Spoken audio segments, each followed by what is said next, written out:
Hi tears, welcome back. எல்லாரும் எப்படி இருக்கீங்க? நல்லா இருக்கீங்களா? அப்போ இன்றைக்கும் நம்ம பார்க்க போகிறது நம்ம வீட்டிலும் அது மாதிரி நம்ம வீட்டுக்கு சுற்றிலும் நமக்கு ரொம்பவே தொல்லையான எலி, பெருச்சாழி, கரப்பான், அது மட்டுமே இல்லாமல் பல்லி இவங்களெல்லாம் நமக்கு சொல்லப்பமாக எப்படி இல்லாமல் பண்ணுறது அப்படின்றத பார்த்துடலாங்க.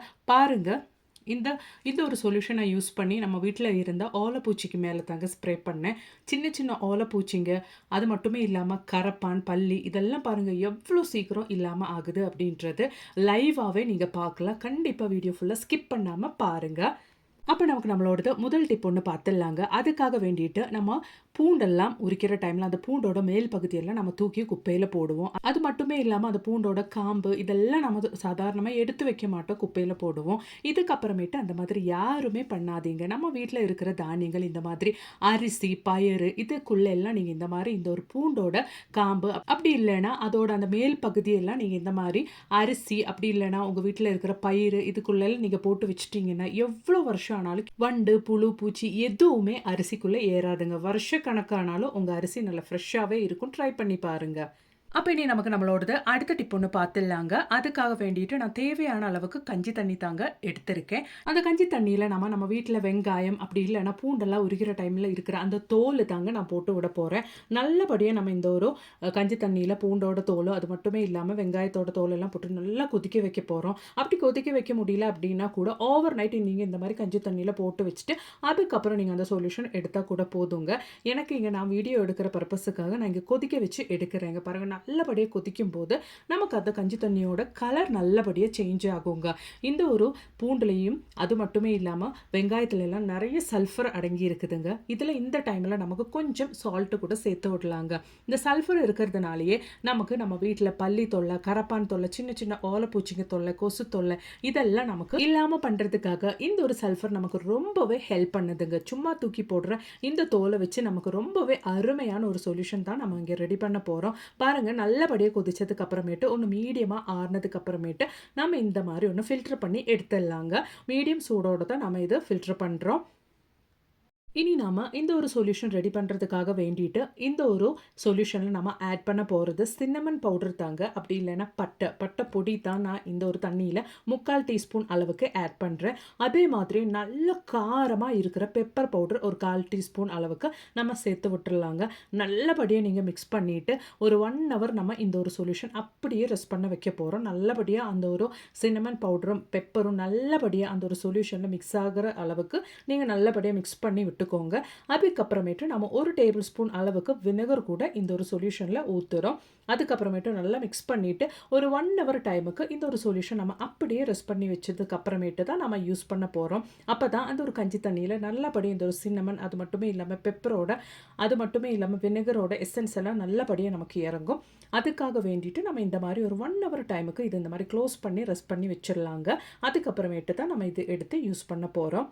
1 ஹவர் பொறுத்து நான் இந்த ஒரு பாக்ஸ் ஓப்பன் பண்ணுறேங்க. பாருங்கள், நல்லபடியாக நமக்கு அந்த ஒரு சொல்யூஷன் செட் ஆயிடுச்சு. நம்ம இது இப்படியே ஸ்ப்ரே பாட்டிலில் ஊற்றி யூஸ் பண்ண முடியாது, ஃபில்டர் பண்ணணும். அதுக்காக வேண்டிட்டு நான் இந்த மாதிரி ஒன்று ஃபில்டர் பண்ணதுக்கு அப்புறமேட்டு நம்ம ஒரு ஸ்ப்ரே பாட்டிலில் போட்டு யூஸ் பண்ணிக்கலாங்க. இந்த மாதிரி நம்ம ஒரு ஸ்ப்ரே பாட்டிலில் போட்டு யூஸ் பண்ணிக்கலாம். இப்படி நம்ம வீட்டில் இருக்கிற காக்ரோச் அது மட்டுமே இல்லாமல் குட்டி குட்டி ஓலைப்பூச்சிங்க மேலெல்லாம் இந்த ஒரு சொல்யூஷன் நீங்கள் ஸ்ப்ரே பண்ணி பாருங்கள். அது மட்டுமே இல்லாமல் பல்லிங்க எல்லாம் வர்றதுக்கு சான்சஸ் இருக்கிற இடத்துல எல்லாம் நீங்கள் ஸ்ப்ரே பண்ணாலே போதுங்க, நல்ல ரிசல்ட் கிடைக்கும். நம்ம வீட்டில் இருந்த சின்ன ஓலைப்பூச்சி மேலே தாங்க நான் இந்த ஒரு சொல்யூஷன் ஸ்ப்ரே பண்ணேன். அந்த ஸ்ப்ரே பண்ணுற டைமில் இம்மீடியட்டாக அது இல்லாமல் போயிடுதுங்க, செத்து போயிடுது. கண்டிப்பாக நீங்களும் இந்த ஒரு சொல்யூஷன் வீட்டில் ரெடி பண்ணி ஒன்று ட்ரை பண்ணி பாருங்கள். 100% ரிசல்ட் கிடைக்கும். அது மட்டுமே இல்லாமல் நைட்டு நம்ம கிச்சனில் சிங்கில் வேலையெல்லாம் முடிச்சதுக்கு அப்புறமேட்டு இந்த கிச்சன் சிங்கில் நீங்கள் இந்த மாதிரி இந்த ஒரு சொல்யூஷன் ஸ்ப்ரே பண்ணி விட்டுட்டிங்கன்னா அந்த கிச்சன் சிங்கோட பைப்பு வழி வர பிராணிங்க தொல்லையெல்லாம் நமக்கு இருக்கவே இருக்காதுங்க. அது மட்டுமே இல்லாமல் மெயினாக நம்ம குக் பண்ணுற அடுப்பு அப்படி இல்லைன்னா கேஸ் ஸ்டவ்ல எல்லாம் நம்ம இந்த ஒரு சொல்யூஷன் ஸ்ப்ரே பண்ணிவிட்டு நம்ம கவுண்டர் டாப்பில் எல்லாம் ஸ்ப்ரே பண்ணி நம்ம நல்லா தொடச்சி க்ளீன் பண்ணி வச்சிட்டோம்னா நைட்டு இந்த ஒரு ஸ்மெல்லுனாலே நமக்கு பிராணிங்க அதாவது பல்லி, கரப்பான், ஓலைப்பூச்சி எதுவுமே நம்ம கிச்சன் பக்கமே அண்டாதுங்க. இந்த ஒரு ஸ்மெல்லுனாலே கொசு தொல்லை கூட நமக்கு இருக்கவே இருக்காதுங்க. 100% நமக்கு நம்ம கிச்சனெல்லாம் நல்லா ஹைஜீனிக்காகவே மெயின்டைன் பண்ணலாம். கண்டிப்பாக நீங்களும் இந்த ஒரு டிப்பை ட்ரை பண்ணி பாருங்கள். அப்போ இனி நமக்கு நம்மளோடது அடுத்த டிப் ஒன்று பார்த்துடலாங்க. அதுக்காக வேண்டிட்டு நான் கொஞ்சம் அரிசி தாங்க எடுத்திருக்கேன். இந்த அரிசி நம்ம நல்லா ஒன்று வறுத்து எடுத்துடலாம். சாதாரணமாக இந்த அரிசி வறுக்கும்போது நல்ல ஒரு மணம் இருக்கும். இந்த ஒரு அரிசி நம்ம வறுத்து பொடிச்சு எடுக்கும்போது நல்ல ஒரு ஸ்மெல்லு இருக்கும். ரொம்பவே ஸ்மெல்லு இருக்கிற சக்தி இருக்கிறது தான் எலிக்கும் பெருச்சாழிக்கும். அதனால தான் நம்ம இந்த டைமில் இந்த ஒரு அரிசி நல்லபடியாக வறுத்து எடுக்கிறோம். ஜஸ்ட் ஒன்று தான் இந்த மாதிரி கலர் சேஞ்ச் ஆனோடனே நான் ஃப்ளேம் ஆஃப் பண்ணுறேங்க. அதுக்கப்புறமேட்டு நம்ம இது நல்லா ஒன்று மிக்ஸி ஜாரில் ஆறுனதுக்கு அப்புறமேட்டு ஒன்று பொடிச்சு எடுத்துடலாம். அப்போ தான் ஆறுனதுக்கு அப்புறமேட்டு நான் மிக்ஸி ஜாரில் போட்டு ஜஸ்ட் ஒன்று க்ரஷ் பண்ணி எடுக்கிறேங்க. ரொம்ப ஒன்றும் ஃபைனாக பொடிக்கணுன்ட்டு அவசியம் கிடையாது. இந்த மாதிரி நீங்கள் ஒன்று க்ரஷ் பண்ணி எடுத்துக்கோங்க. அதுக்கப்புறமேட்டு நம்ம இந்த மாதிரி ஒரு பாத்திரத்துக்கு நம்ம பொடிச்ச அரிசி மாற்றிடலாங்க. 1 டேபிள் ஸ்பூன் பொடிச்ச அரிசி தான் நான் இந்த ஒரு பாத்திரத்துக்கு மாத்துறேன் பாருங்கள். அந்த 1 டேபிள் ஸ்பூன் பொடிச்ச வறுத்து பொடிச்ச அரிசிக்கு நம்ம 2 டேப்லெட் பேராசிட்டமால் டேப்லெட் பொடிச்சு சேர்க்க போகிறோம். அப்போ இந்த 2 டேப்லெட்டும் நம்ம பொடிச்சு சேர்க்கலாங்க. இந்த ஒரு இது நம்ம இப்படி வைக்கிறதுனாலே நமக்கு நல்ல ரிசல்ட்டு கிடைக்குங்க 100%. ஏன்னா இந்த ஒரு அரிசி இப்போ வறுத்து பொடிச்ச ஸ்மெல்லு ரொம்பவே நல்ல ஒரு ஸ்மெல்லு. அந்த ஸ்மெல்லு எலிங்களுக்கும் பெருச்சாழிங்களுக்கும் ரொம்பவே பிடிக்குங்க. அதனாலேயே நம்ம இந்த மாதிரி பேராசிட்டமால் பொடிச்சு சேர்த்து வச்சுட்டோம்னா நமக்கு 100% எலி தொல்லை பெருச்சாழி தொல்லையெல்லாம் இருக்கவே இருக்காது. அது மட்டுமே இல்லாமல் நம்ம இந்த ஒரு மிக்ஸு கூட சேர்க்க போகிறது ஆயின்மெண்ட்டு தாங்க. நம்ம கை காலில் காயெல்லாம் வரும்போது போடுறதுக்கு யூஸ் பண்ணுற ஆயின்மெண்ட்டு தான் நான் இங்கே யூஸ் பண்ணுறேன். எக்ஸ்பைரி டேட்டு முடிச்ச ஆயின்மெண்ட்டு தாங்க நான் இங்கே யூஸ் பண்ணுறேன். நல்லபடி அந்த அரிசி கூட மிக்ஸ் ஆகிறபடி நல்லா இந்த மாதிரி ஒன்று நம்ம மிக்ஸ் பண்ணி விட்டுறலாங்க. இப்போது நமக்கு அந்த வறுத்து பிடிச்ச அரிசியோட ஸ்மெல்லு தான் மேலே வருது. நல்ல ஒரு ஸ்மெல்லுங்க அந்த அரிசியோட ஸ்மெல்லு. இந்த மாதிரி நம்ம கொஞ்சம் தேங்காய் மிச்சம் இருக்கிற கொட்டாங்குச்சியில் தான் நம்ம இந்த அரிசி போட்டு வைக்க போகிறோம். அதுக்கப்புறமேட்டு நம்ம இந்த கொட்டாங்குச்சி எப்படி நம்ம எலி தொல்லை பெருச்சாழி தொல்லையெல்லாம் இருக்கிற இடத்துல வச்சு பயன்படுத்த போகிறோம் அப்படின்றது கூட பார்த்துடலாங்க.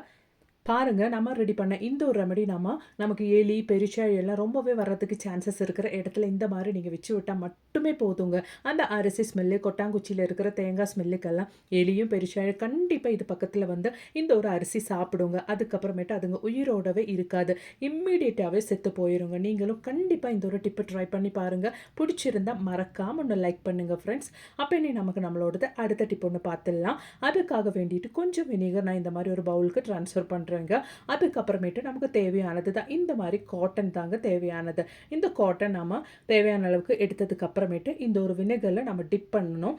அதுக்கு முன்னாடி நம்ம ஆயின்மெண்ட் எக்ஸ்பைரி டேட்டு முடிச்ச ஆயின்மெண்ட் இந்த ஒரு காட்டனுக்குள்ளே நம்ம இந்த மாதிரி கொஞ்சம் போட்டு விட்டுறலாங்க.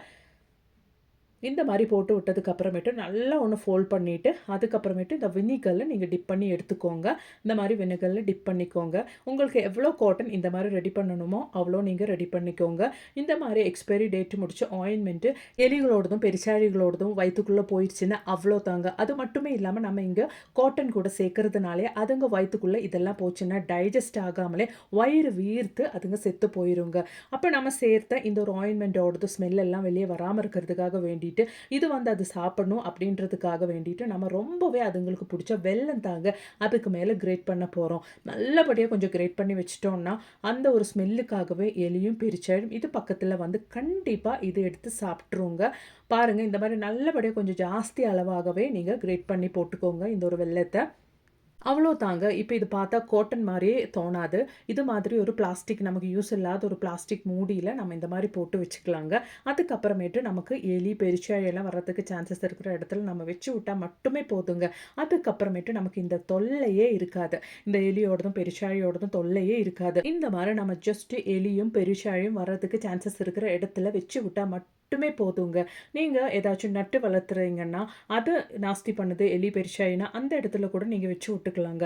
அதுக்கப்புறமேட்டு உங்களுக்கு எலியோடதும் பெருச்சாழியோடதும் தொல்லை இருக்கவே இருக்காதுங்க. கண்டிப்பாக நீங்கள் ட்ரை பண்ணி பாருங்கள். 100% ரிசல்ட் கிடைக்குது. யூஸ் பண்ண நிறைய பேருக்கு ரிசல்ட் கிடைச்சி ஃபீட்பேக் போட்டால் அருமையான டிப்ஸுங்க தான் நான் இன்றைக்கி என்னோடய வீடியோவில் ஷேர் பண்ணேன். கண்டிப்பாக நீங்களும் ட்ரை பண்ணி பாருங்கள். பிடிச்சிருந்தால் மறக்காமல் ஒன்று லைக் கூட பண்ணுங்கள். தேங்க்ஸ் ஃபார் வாட்சிங்.